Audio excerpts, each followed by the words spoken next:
On today's episode of Cars with Jay, we take a look at the controversial Porsche 718 Cayman GTS. The 718 Cayman was launched in 2017. It took the motoring world by storm because Porsche had ditched their glorious flat 6 engine in favour for a flat 4 turbocharged motor.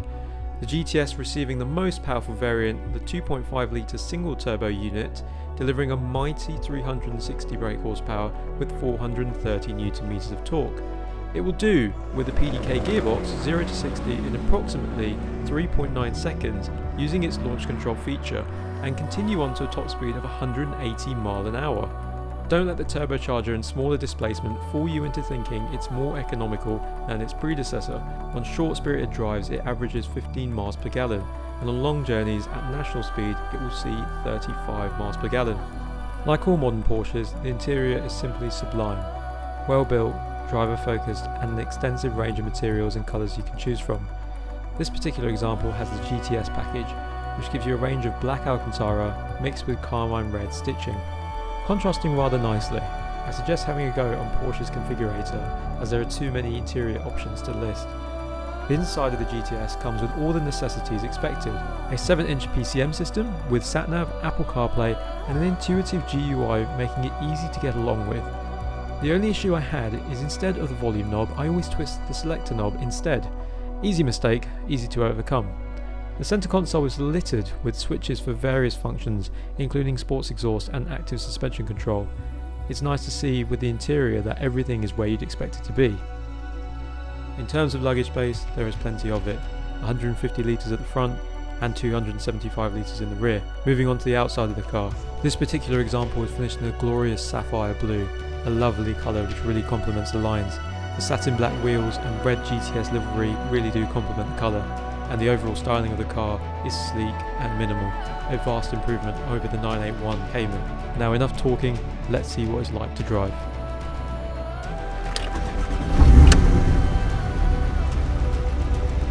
Turbocharged Porsches, personally I'm not a fan.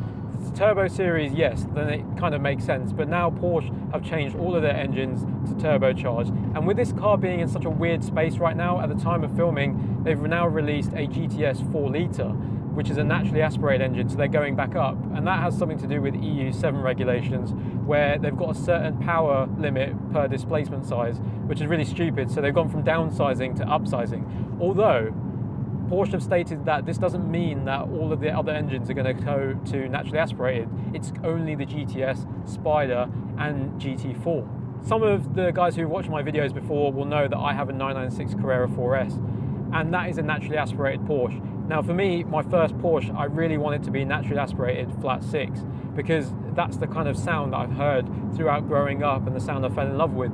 The turbo shape I loved the most, but I would happily compromise that in a 4S and go for a naturally aspirated engine. Now as the time has gone on and Porsches have become more modern, they are now way more raspier, they sound a lot louder. Even though they're naturally aspirated, it sounds almost artificial. But the newer cars have particulate filters which are now killing the sound. But what definitely killed the sound was this 2.5 turbo boxer engine, which everyone was upset about. It was the end of an era for Porsche. I mean, the last true great Porsche was the 981 Cayman GTS. The 718 was its own new thing. It got a lot of hate, this car.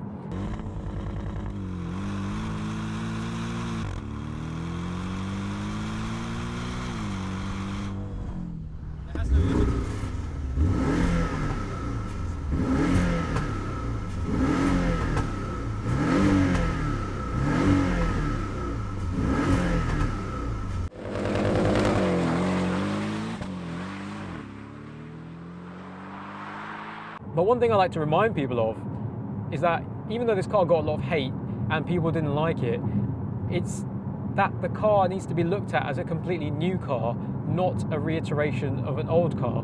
So rather than a 718 Cayman GTS, just think of it as a completely new car that Porsche have released.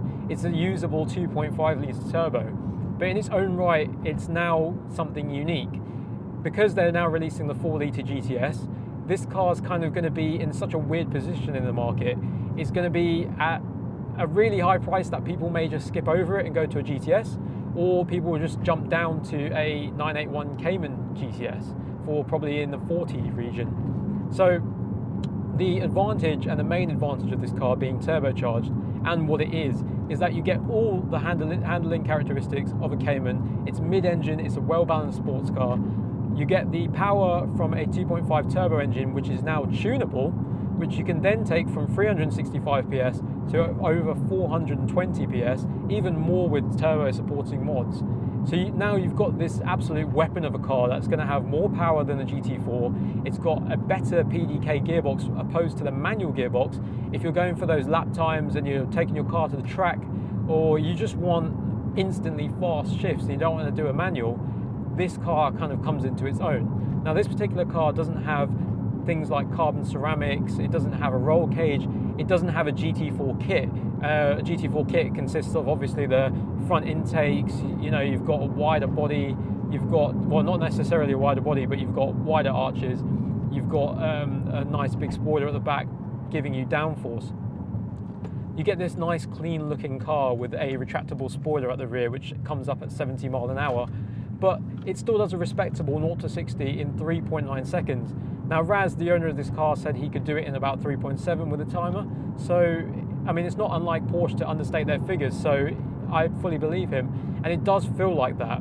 We can do a launch and it just gets going, so let's try a launch actually.